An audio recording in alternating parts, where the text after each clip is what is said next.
Following years of depression, ineffective medication, and therapy that went nowhere, J.M. Thompson feared he was falling into inescapable darkness. He decided that death was his only exit route from the torture of his mind. After surviving a suicide attempt, Thompson got a sudden urge to run during an exercise break at the hospital where he was admitted. In this episode, he shares how that run led him on a path that literally saved his life and is now helping others find their way out of the darkness. This is The Fit Mess, conversations with world-class experts in the fields of mental, physical, and emotional health. In this episode, what running and other endurance activities can provide is a very real, embodied kind of template for knowing that it's possible, rather than run away from difficult experience, to turn towards difficulty and learn to tolerate it. Now here are your hosts, Zach and Jeremy. Welcome to The Fit Mess, sponsored by Athletic Greens. Thanks for listening while you're doing whatever it is you're doing right now. I'm Zach, he's Jeremy. We've been through all kinds of struggles and ended up stronger because of them, and we want to help you do the same. If you're sick of your own shit and you're ready to make a change, you're in the right place. Today we're sharing the incredible story of a man who listened to his intuition and it literally saved his life. Our guest is Dr. J.M. Thompson, author of Running is a Kind of Dreaming. His path to better health started the way it does for many of us, running. Yours started that way, right, Zach? It did start that way. My motivation was slightly different. Where I was working, they decided to sponsor everyone running this 5K race one afternoon. And all I saw on the email that came out was, you get to leave work early. That's all I saw. And I was like, I am in. I get to take a day off. I don't have to work that day. I didn't even realize what I needed to do. And at this point, I was still smoking and just in really bad shape, like close to 300 pounds. And I signed up for it and then quickly realized, oh shit. Now you got to run. I gotta do this thing. And I remember that night I went to the Y and they had an indoor track and I think it was 9 laps for a mile because it was such a short track. And I got like halfway around the first lap and was like, what the fuck did I just do? But then I did I did another lap and I did another lap and I did another lap. And it was just in my head, I was like, I got to run this thing. I got to run this 5K. And in the process, I quit smoking. And then all of a sudden I wasn't running like 8-minute miles at the time, but I could do a mile and then 2 and then 3. And I ended up doing the race. And then it was like we said on a couple of episodes ago, it was only 6 months later that I got for Christmas. I got the water the water belt. The water belt for runners, and was like, wait a minute, I'm a runner now. Yeah. This is weird. Yeah. And I actually felt really good. Like mentally, so many things had shifted and allowed me to grow in like so many other parts of my life because I was moving my body. Yours started with running and has now turned into all of the other things you're doing, CrossFit and all of the other 1,000 biohacking things we've talked about on this show. I'm in a similar place where, I moved a few months ago and in doing so started doing a lot of walking. And then my body was saying, walking's not enough. Why don't you try running? And so I started running and I noticed how good I felt afterward. And then what was interesting is, I battle depression. We talk about that on the show a lot. And I would feel it starting to sort of flare up and become this thing that just needed to move. And I decided one day to just try and run through it. Just put on some shoes, go outside and just try and run, just try and move that energy. And it totally worked. I just went for like a 20-minute run, just burned all of that energy out and felt better. And I repeated that again and again. And after a few weeks, I was noticing that when I could feel it coming on, that just by finding another use for that energy, I was able to sort of keep it at bay. Now, it doesn't work every time. There are plenty of times when I go and run and I'm like, well, now I'm exhausted and I feel like shit. That sounds like most days for me. Yeah. But now I know I've got in my back pocket another tool that when I feel it coming on, it's at least one way I can sort of battle back the mental demons that are screaming so loudly. Yeah, it really, I guess it shouldn't surprise me anymore, but it still does surprise me how, on the rare occasion when I do stop moving for like a week, whether it's an injury or just something comes up where I just I don't get to the gym, or I don't just move my body in the bare minimum that it needs, how quickly that darkness can come back and suffocate me. And it, again, I don't know why, but it always surprises me when I stop moving my body, like how quickly the demons come in, for sure. What also surprises me is when I eat like crap and I don't feed my body the nutrients that it needs, how quickly those same demons can come up. So I love taking athletic greens every single day just to make sure that those demons don't attack me. I started taking athletic greens because I really needed to have a supplement that tasted great, gave me all the things that I needed. And I didn't want to have to take 10 pills a day or spend all of my time cooking all the meals.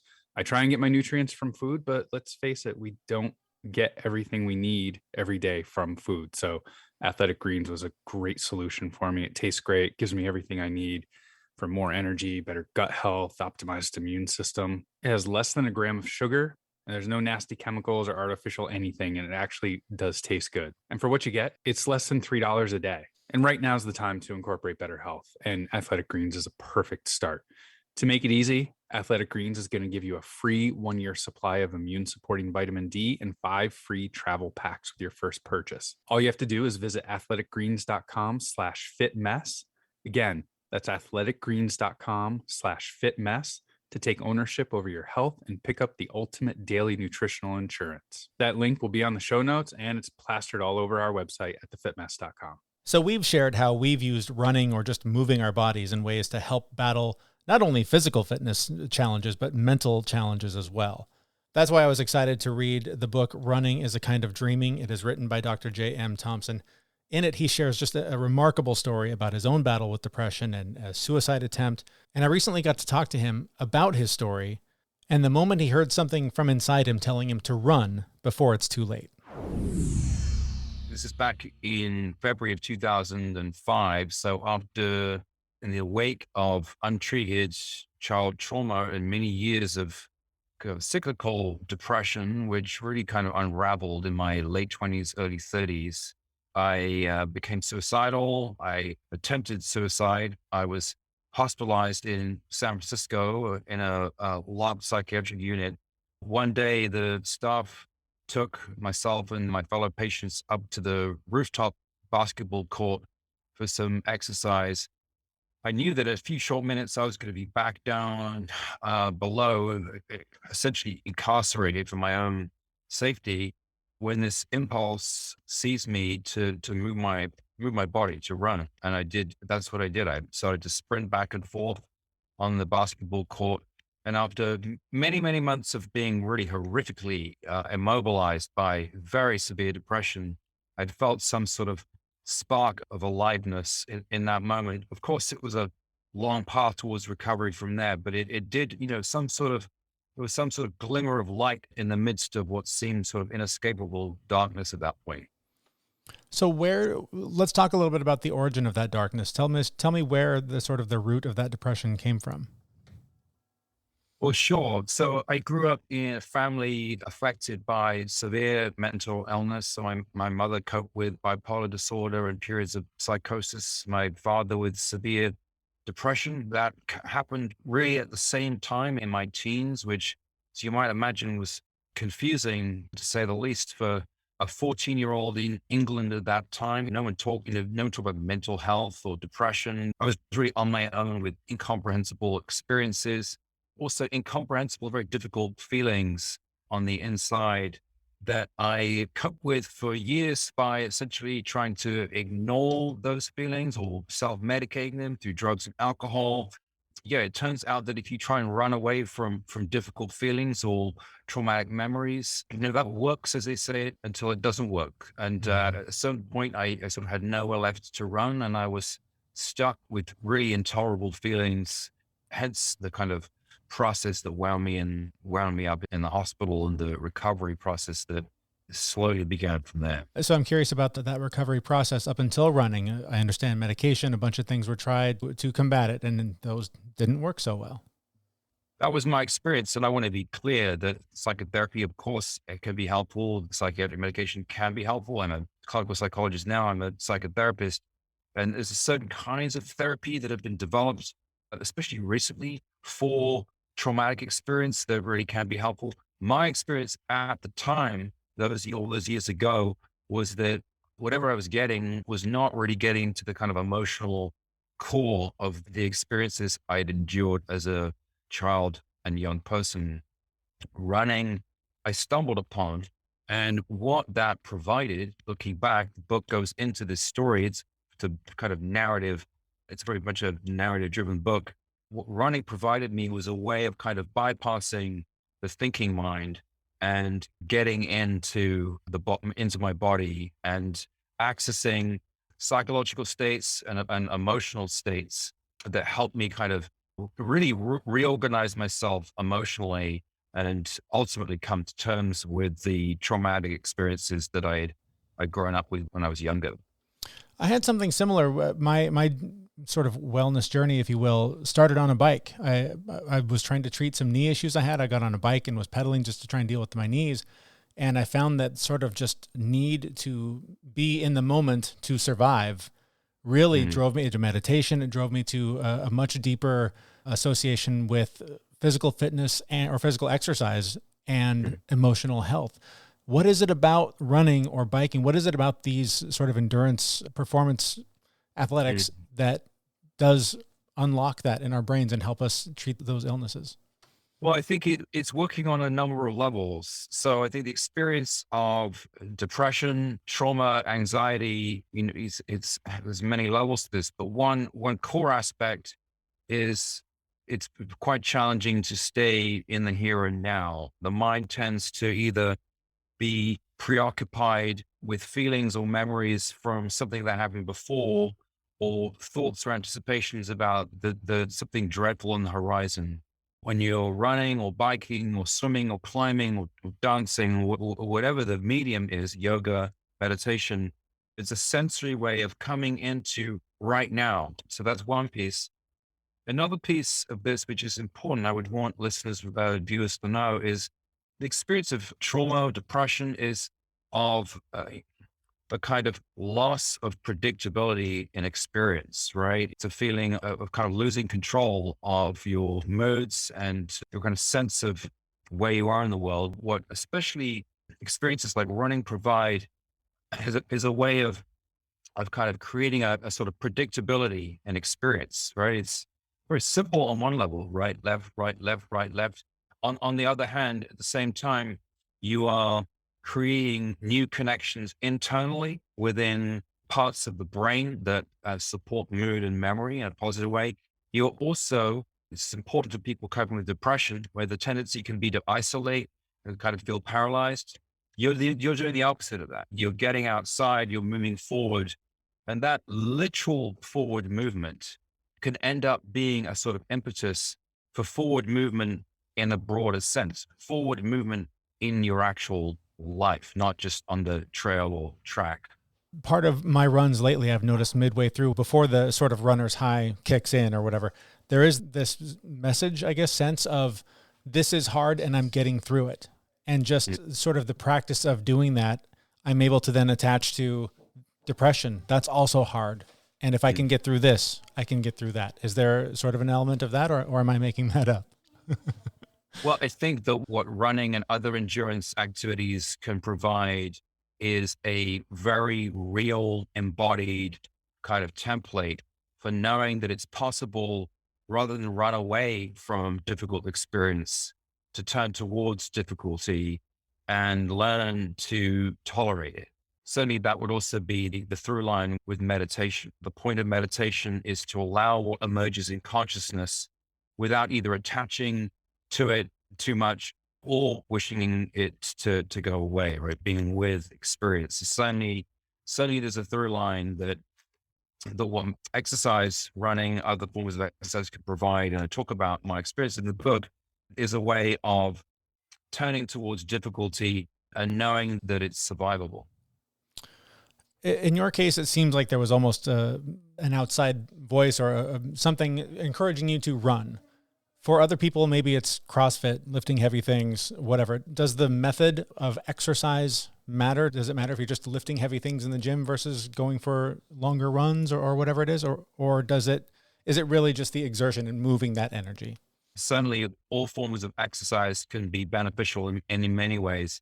My sense is there is something specific about kinds of exercise that induce something like a flow state. So it's not only the aerobic activation and the endorphins, it's a state of mind, hence the title, running as a kind of dreaming, where you enter essentially a kind of waking dream. So there's something about the rhythmic, predictable motion of left, right, and the sense of sort of hypnotic merger with the activity, but also the experience of moving ultimately what can feel like an almost effortless state in the natural world. There is something about that that is Yeah. unique. So runners will identify with that, swimmers, climbers, skiers, snowboarders. There's something there that across those activities of a kind of waking dream state that can be kind of profoundly healing, I think. I was going to ask you about that. Does it matter if I'm on a treadmill or if I'm on a trail or a road? Does it make a difference? I think it does make a difference. I've certainly done workouts on treadmills. And of course, from a pure fitness point of view, that can be great. You can, put up to 6 minute mile and do a good workout. And if your goal is in that very sort of narrow, circumscribed sense of getting fit, so to speak, then the treadmill can be awesome. If what you're looking at is more emotional, spiritual, existential, I do sense that there is something about being out in nature, in a forest, a trail. Of course, we all have different levels of access to green spaces based on where we live and how safe that feels to you based on your kind of social location and so forth. But to the extent it's possible, if you could be out in nature and have that experience of moving through a natural physical environment, there's an added dimension to that beyond just the physicality of running itself, Yeah. I think. Aside from the sort of healing part of this journey for you, the pain of being in a suicidal, depressive state, you reveal that in the book. How hard was that to put into words? Because I know that I've been with my wife for 20 years, and I don't know that I have yet articulated what it means to be in that state. How challenging was it to find the words to put on paper for that? Well, it does take a while. This book was around 20 years ultimately in Genesis, and it's precisely because of the issue you raised that the experience of the descent into suicidal depression and emergence from it really does push the mind to places that are sort of outside of concepts or language that we have. And, it took me a really long time, hundreds and hundreds and hundreds of drafts to find language for an experience that is sort of really at the limits of language. I ultimately did want to do that though, because my sense is that, of course, there's more openness now around mental health.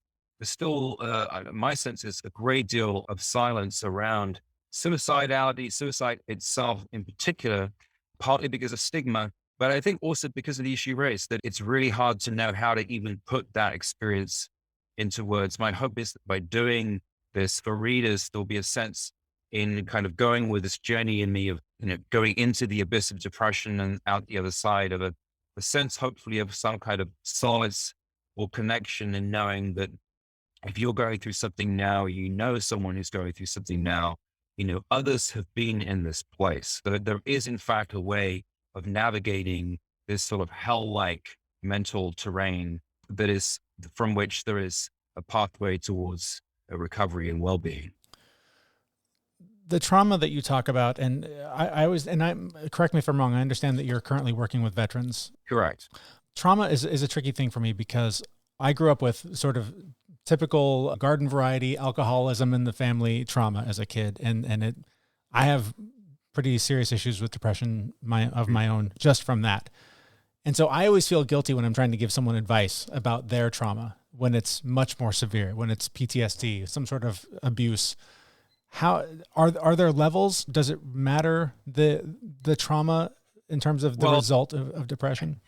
Yes and no. I mean, what I would always say to people who I'm working with in therapy, when precisely this point is made, some sort of comparison is, there's a saying in the AA and 12-step, well, compare and despair, right? And the analogy I often will invoke in describing what I mean here is if you break your leg and that's pretty painful and you end up in hospital next to someone who has two broken legs, Mhm. if you look across and say, I have no right to be in pain because look at that guy, that would be that comparison wouldn't serve you. Yeah. However, if you look across to the person with two broken legs and it's the sort of seed of compassion and they're like, you know what? Suffering is a sort of universal human frailty and it's the seed of sort of compassion and connection. Then you can look across at others. But I would always discourage people from saying that your pain is less significant because you didn't serve on the front line in Iraq or whatever. Pick your your idea of the prototypical trauma is. Your experience is your experience, and it's worthy of being cared for and attended to just as much as anyone else's. There's a lot of great messages that I think anyone can pull from your book, but whether I'm someone battling depression or mental illness of some sort, or I know someone who is, what do you hope that people, when they are done with the book, that they've taken from that experience? My aim is to install hope, ultimately. What compelled me to write this is as you kind of alluded to, it's not straightforward to talk about these issues.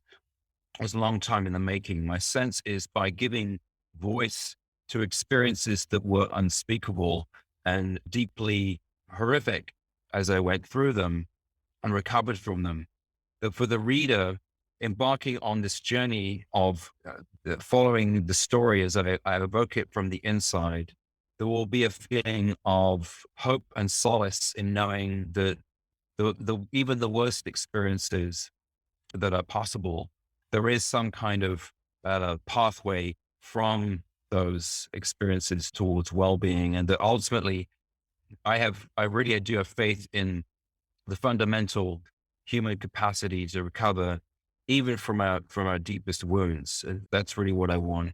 What my heart's desire is for folks reading this book to take away from it.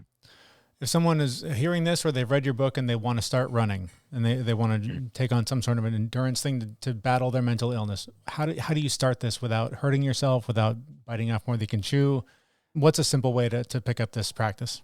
Well, I'd say that even a little bit goes a long way. And I would encourage newcomers to running to think less about duration and more about consistency, about building a habit. So if you're just starting and you have no background in this at all, if you can get out for 20 minutes 3 times a week and really listen to your body and trust your own judgment and know that the capacity to get stronger, builds. This is not overnight. This is months and years of gradually developing the physical and mental capacity to go longer and further.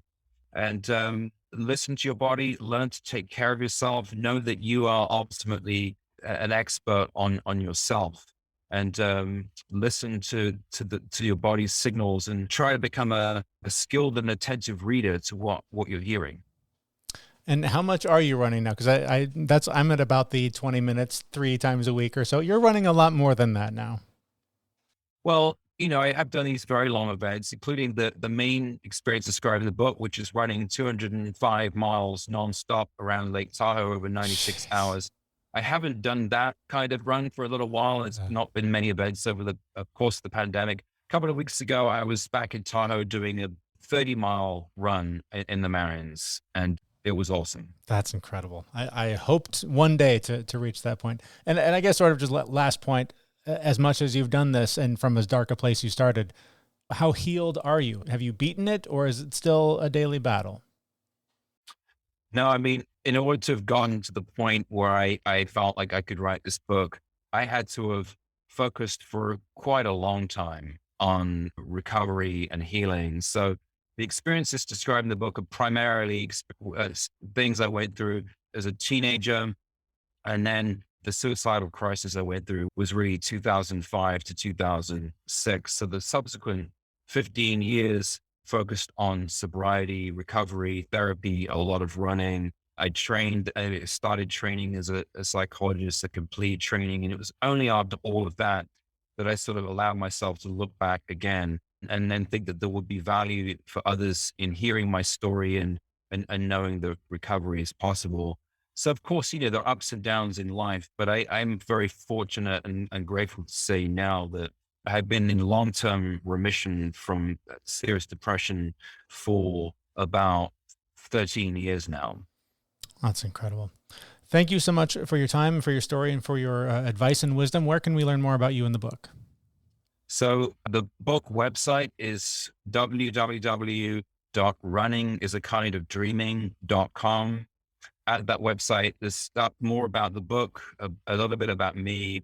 There are links to buy the book at the various retail options. And there's also a list of resources for anyone in crisis right now, either themselves or for if you're trying to think about resources for a friend or a loved one. There's a list of national helplines with the 1-800 numbers and websites. If you need support, those organizations are there to help you if you need them, and they're available 24/7 right now. That was Dr. J.M. Thompson, author of Running is a Kind of Dreaming. You can find all those links in the show notes for this episode at thefitmess.com. A lot of great takeaways for you in that interview, starting with just listening to your own intuition, listening to that voice that calls you to action, that calls you to do something, and to then actually do it. That is the key part of all of this. Whatever podcast you're listening to, book you're reading, the key is to actually take action on whatever the thing is. I love the portrayal that he gave there of how relative pain is. You can have a broken leg, and if the person next to you has 2 broken legs, you can still be in pain. That's okay. It's all right to acknowledge it and to care for it. Yep. But the statistical probability of being in that position is kind of unlikely. Kind of unlikely, but just as a helpful way to think of it. No, I know it's a really good image. When you're feeling guilty about, oh, my pain's not as bad as Hank over there. Well, it's okay. You can still acknowledge your pain. It's fine. Yeah, you're absolutely right. I do acknowledge my pain every single day. At the gym, I cut my leg like 4 times on one of the exercise bikes because we had to get on and off, on and off, on and off. Mm-hmm. And afterwards, I noticed that I have 4 cuts on my legs. And I sent a text to the coach and said, I cut my leg 4 times on that fucking bike today, but I woke up this morning, so it's a great day. Very nice. And good for you for taking action, actually doing something. And I hope that this story has inspired you to do something, whether it's going to a therapist, starting running, whatever it is. But the inspiration isn't enough. The story isn't enough. You have to act. You have to actually do something in order to grow and overcome the things that are holding you back. And don't let the conversation about managing your mental health end there. Join us in our Facebook group where you and fellow Fit Mess listeners can find support, take part in monthly challenges, and create accountability to reach your goals. That link is also at our website, thefitmess.com, where we will be back next week with a brand new episode. Thanks for listening. See you, everyone.